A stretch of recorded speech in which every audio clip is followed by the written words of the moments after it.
Hi guys, in this video I'm going to show you how to create a folder on Telegram. To get started, you want to go ahead and log into your Telegram account, and you want to click here, and then you want to go to settings, and right here you'll see under my profile, you'll see edit profile, notifications, and you'll see folders. You want to click on folders, okay? And here you see create new folder. You want to click on that. You want to name the folder. You want to call it project 10. And you can actually include charts. So I'm going to add charts, and you want to add maybe contact or non-contact. All right. And you want to go down and maybe add one or two contacts, and you want to click on save. And you can also remove these contacts if you don't want them by clicking on this sign here. All right, and then you can remove them.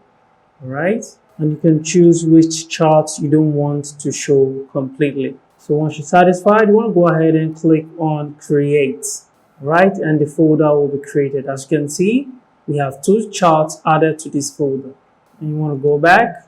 As you can see, a folder has been created with the name project 10. Guys, this is how to create a folder on Telegram.